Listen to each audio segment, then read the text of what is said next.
I like the weekend.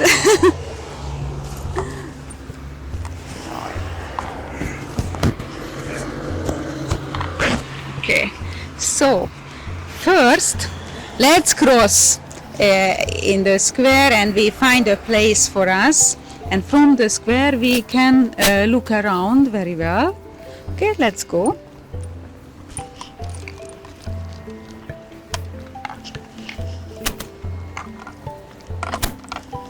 So this square, the whole square is protected by UNESCO.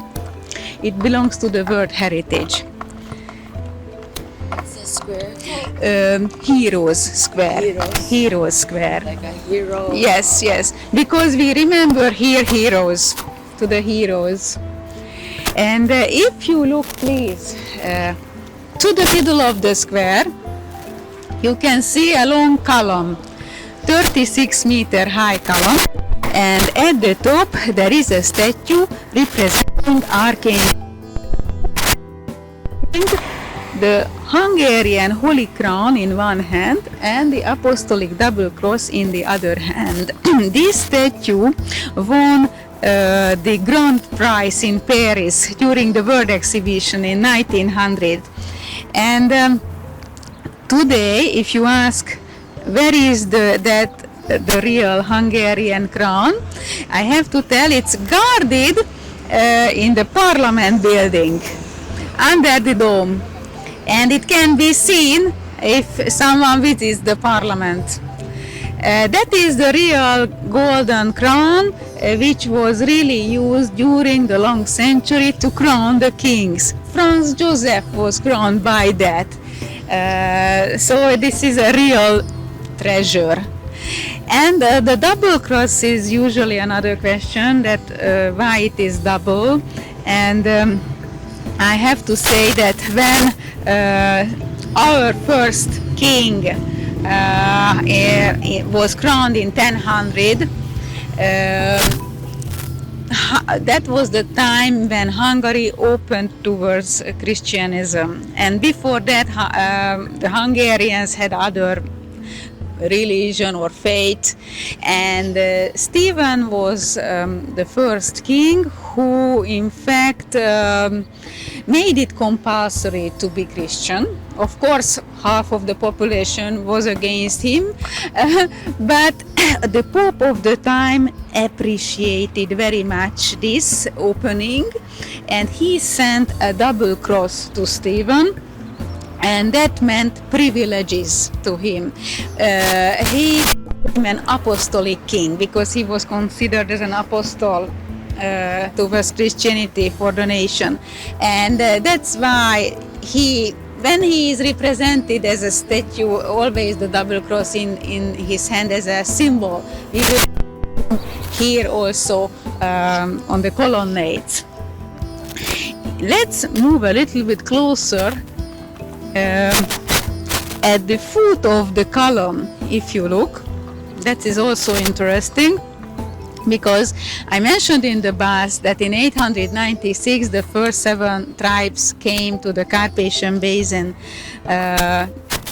Hungarian tribes, and we had 7 chieftains who led these people, and we don't know, of course, how they looked like, those 7 chieftains, but we know the names. And the names I've written under each statue, and if you go close, you can read, but they are really very Hungarian names that we cannot translate, because today, now in Hungary, of course, when you look at the Christian names, the first names, we have just almost the same, the Latin, Germanic names that you can translate. My name is Anne Mary, that is absolutely not a typical Hungarian, it's Anne Mary, exists in all language. But here, what you can read, for example, the leader of the chieftains, Arpad, is a name, but we cannot translate it. We can translate at the same time Stephen, because in Hungarian, Stephen is István. So we have the Hungarian version. but sometimes we don't have foreign version. So they are very funny ones, and if you come to this side, you can read előd, but it's really the Hungarian pronunciation that I give you, because I think in English, how would you pronounce it? Ilőd, maybe, because E is the first letter, but in Hungarian language we say E for this letter. So előd. Then we have a name Huba. So these names are compulsory to learn in the primary school for the children. And then front of the column, front of this monument, we have a memorial place where the delegations, politicians can come and at certain holidays bring flowers and give honor to the victims of the First and the Second World War. Also statues at the top of the colonnades as well, and they all represent something. From the left you can see a couple. They try to represent the work and welfare. The second is a chariot, and look at the man. In his hand there is a snake instead of a whip. So this is the chariot of war. The third one here is the chariot of peace, and the last one, again a couple with a statue and a book. This is the knowledge and glory, we say, knowledge and glory. And when you look at the kings here, either side, from the left, we have 7-7. From the left, the very first, the man who holds the double cross is Stephen. Stephen, in Hungarian István. So he is the one that you should remember after the city tour. He was crowned at 1000. He is called the founder of state and church. And afterwards, if you don't remember anything, doesn't matter. But if you just know Stephen, founder of state and church, super, because you will have so much information that probably you will forget. But so that's why I just joking with him, just to remember Stephen. After him, actually, the second king, the first and the second kings were even canonized, and that's why there is a glory around their head, because he continued the Christian ideas of Stephen. And it was, I have to tell you, a big battle in the country, because, as I mentioned, half of the population wouldn't change, wanted to keep the. I usually show from the left the second statue, and I tell you why, because he is King Matthias, and when we go to the Buddha side of the capital, you will see from outside a beautiful church which is called by the people Matthias, the Matthias Church. And he is Hungarian royal palace. If you want to see Spide actually, and the castle, and that's the beginning of the city park, because then further on this is the city park. So look, this lake that you can see is artificial, so it is filled up with water artificially, and some weeks ago it was dry, it was cleaned, time to time it needs to be cleaned, and during winter time it's an ice rink. And then when the winter is over, then it is cleaned, it's filled up with water, and during summertime usually we can hire canoes and go around on this little lake.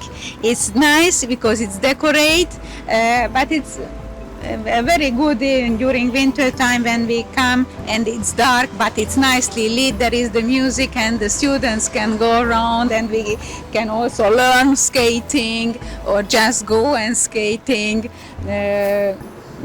in a nice environment, because behind there is the castle. You can see that castle that you can see on the left, the other side. That is the name is very long. It's written in the guidebooks and also on the map. Vajdahunyad. This is the name. Vajdahunyad. This is a fake castle, which means no one ever lived in the castle. But it was just designed to show the different architectural styles which were used in Hungary till the Millennium celebration. It's here in the police. I don't want to cross. Rather, let's cross here. Anyway, we have time, and when we cross here at the official crossing, then I can show you the sycamore trees that I was mentioning, because here we have this light grayish part. You can see this is a sycamore here, or when we are crossing to the other side, they are also the sycamore trees all along. So they are the protected ones, and from here this is the entrance for the ice skating. How do you say the name of the building? How do you pronounce that? The building? Yeah, now that is Korcsolya kölcsönző. Yes, the problem is that we have too long words. Too long. The Korcsolya, you know, that means skate. Wait, I'll just transfer. The Korcsolya means skate, and the kölcsönző is the what is it? To borrow the skate or hire whatever. Yeah. So this is very long. Two words are put together. Yeah. If you don't mind, Yeah. I will do something because whenever this moves, it Yes. gives a very so I might as well just put it in your pocket. Yes, and if it falls, Yeah. Every time it moves, it gives us. uh-huh. And it's better now? Yeah. Okay, then it's all right. You will tell, all right. I don't mind, it can be in the pocket. No, You don't hear it, we do. yeah, all right, okay. So, you can see the sycamore trees here, the entrance, and now slowly, please, let's move back towards the buses, because it's almost 30 and we should be on the bus.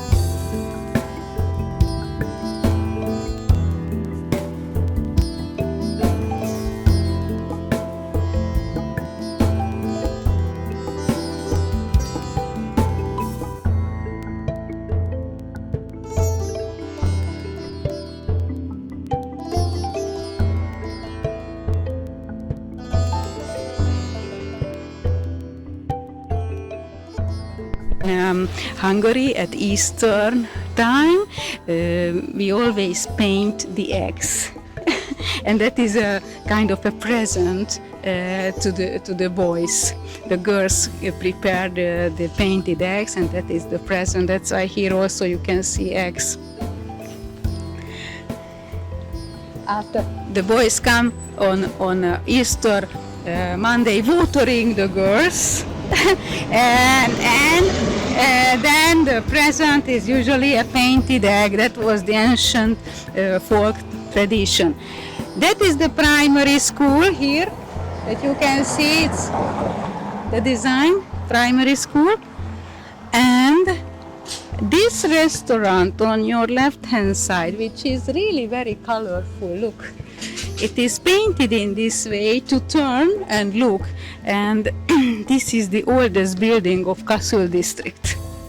So that's why you can see again the commemorative plaque that it's protected building, and that is the oldest one in Kassel district. And now we arrived to a very, very good photo point, because from here, if you want, you can take a photo of the longest tower of Matthias Church, because after when we are close, then we are too close for a photo. So if you want to take a photo from the Gothic tower, you can do it from here. That long tower is 80 meters high, and it's in the Gothic style. And if you look carefully from the bottom towards the top, it gets richer and richer decorated. And that is the Gothic tower. But Matthias Church in fact represents a mixture of styles, because during the centuries it was enlarged and modified, remodeled. The very last remodeling happened at the end of the 19th century, and the white tower is Gothic, but behind the colorful roof from ceramic, that is the Art Nouveau. The small Bela tower beside left hand side is the ancient Roman style, and inside the furnitures are Baroque. So it's all a mixture. Because from the 13th century there existed always a church which was modified, enlarged, but here we had always Roman Catholic Church, except the Ottoman period for 150 years, when we had the Turkish occupation. All the churches were transformed into Turkish mosques. And then when Buda was reoccupied from the Turks, it was in 1686, then again the church was given to the Jesuits, and they looked after the church. Here. And those of you who would like to sit can sit here as well. And we come here.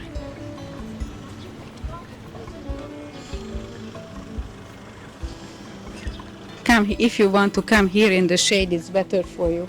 Come. First we stop here and later we continue.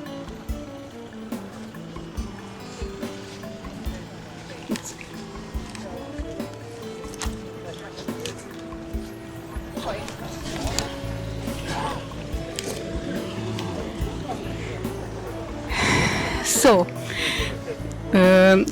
we were talking about that this is the Black Tower, this is the Matthias Tower, and this small one is the Bela Tower, and this is the main facade of the church, and down that is the main entrance. The main entrance is very rarely open. We open for important ceremonies. It can be a marriage, it can be Easter time or an organ concert, Christmas time, but normally people enter by the side entrances.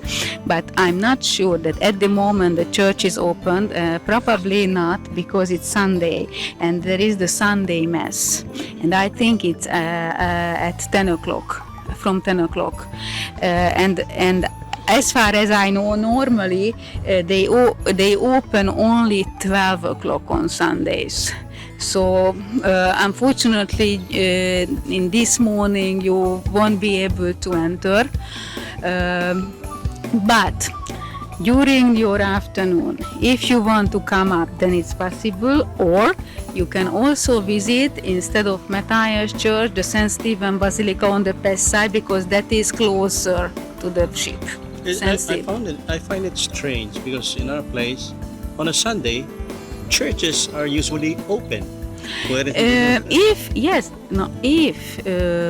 for example, you are exactly at, because it's 10:15, but if you are at exactly when the Mass starts only and Mass. you are a Roman Catholic who goes to the Mass, then you can enter free of charge, of course. Only when there's Of Mass. course. Oh, yes, yes. And then, but then you have to take part correctly in the ceremony, pray and listen, and you can't leave, then you have to be there an hour. So yes, of course, then it's absolutely.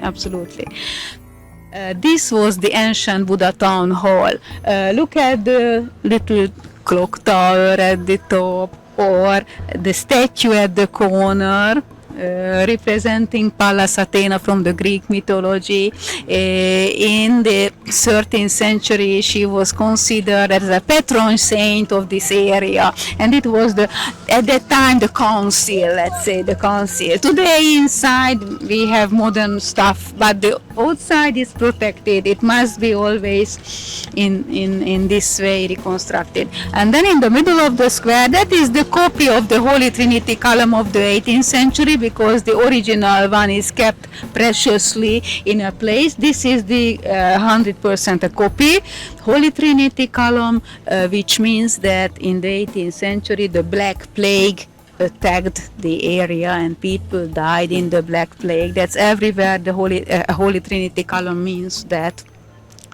And Matthias Church officially is not Matthias Church. The official name is the Church of Our Lady, like the Notre Dame in Paris. So this is the Church of Our Lady, a Roman Catholic church. And it's not a simple church, but it was a coronation church where the kings were always crowned. And because the two marriages of King Matthias was held here inside, that's why it's Matthias. But don't think that when Matthias in the 15th century he reigned, the church looked like this. In fact, the church got the today's outlook in 1875, when there was a big remodeling. The 1875. From 1875 we can say that Matthias Church looks like as today now. And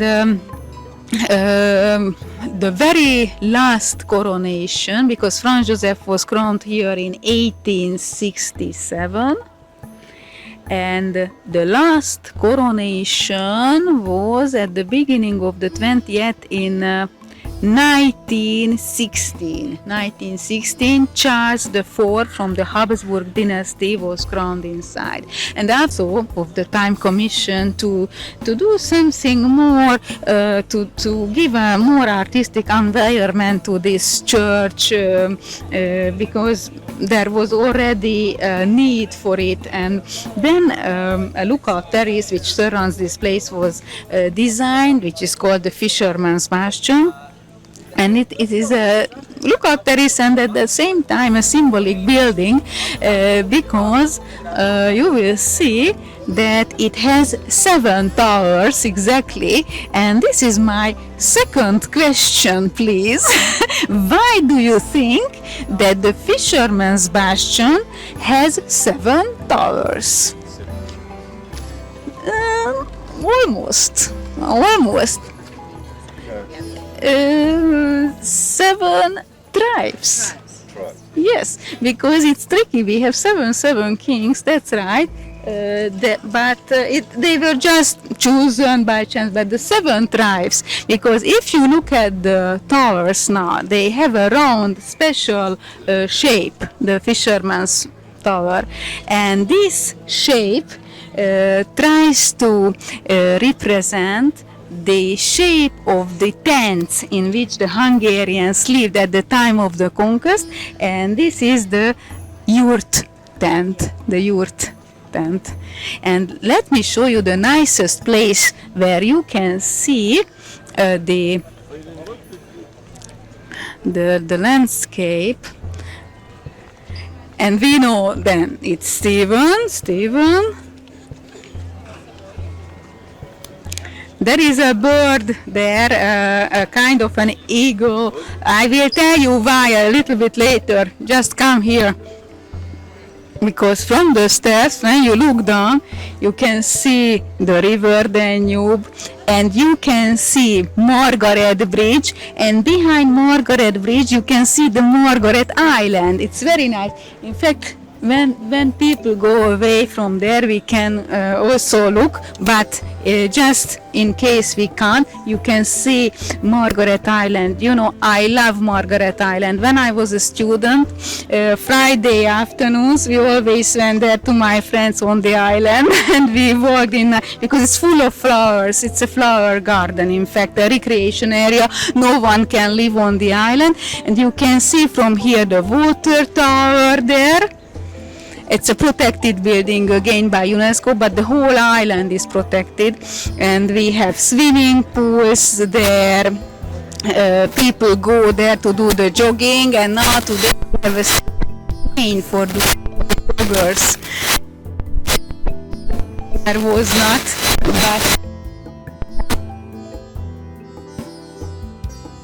but church, the two-tower Baroque church, is the Saint Anne church, and they have an organ, and very often they play the organ inside and organize organ concerts. And the Margaret Bridge, the flat Margaret Bridge, is the one which links the great boulevard of Buda with the main boulevard of Pest. So here we are in Buda, and there is the Pest, and it links, and it is a very important one. And now let's see, maybe we can see it from another angle. The toilet you need behind the last tower here. There is, if you go behind, there is a public toilet. That is the closest. Okay. Ladies and gentlemen, in case you want to leave me, please remember that 12:15 is the time that my colleague mentioned at the bus. 12:15, okay? But I hope you don't leave me at the moment.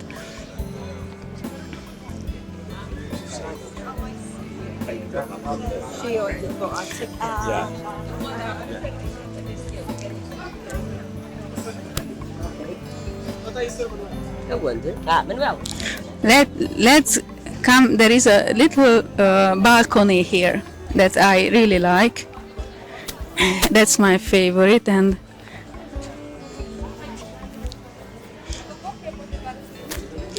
if you come just here, you can see from here the St. Stephen Basilica as well. In the past side that you remember I showed from the bus, St. Stephen Basilica, and which is very important for us, that you haven't seen yet from the bus. That is the Parliament building, and you can see from here the Parliament building if you come. The Parliament building is a symmetrical building. In the middle there is the dome, and either side, and it has a red dome. That is the Parliament building. But visit of the Parliament building is really difficult to organize, because you can't buy the tickets there at spot. You have to compulsory reserve it by internet. And then if you want, you can pay it on spot when you arrive, but if you have a reserved ticket. The church is... That church is the St. Stephen Basilica, yes. Yes, and it's exactly, then it's 10:30. You can hear the bells, it's 10:30. St. Stephen. And that will be a good place for us. It's very nice. We can see the fishermen and everything,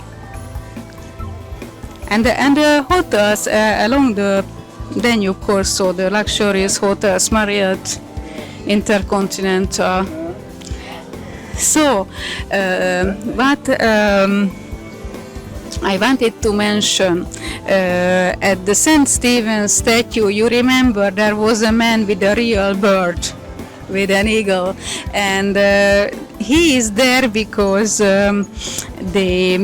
that eagle would represent the symbolic animal of the ancient Magyar Hungarian people, because there is a legend that historians doesn't agree where the ancient Magyars came, who they were, when they come exactly. It's all a question, a subject which is always not really clear. And the legend says that when the first Magyar tribes came from the east, that is probably sure that they came somewhere from the east, from the eastern part of the Ural mountain.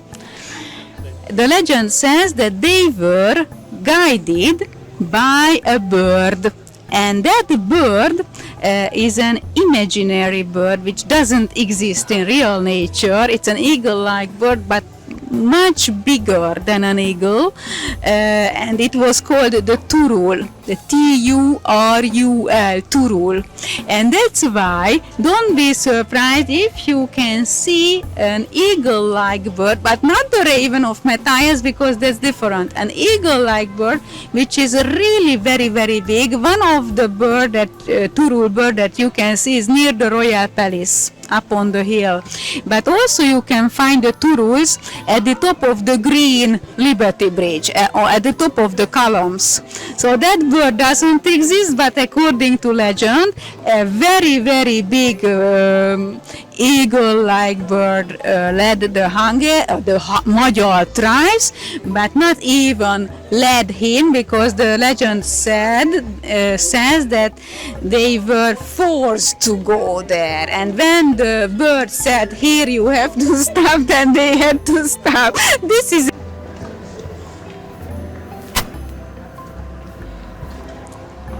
so look at the mirror. You can see the church.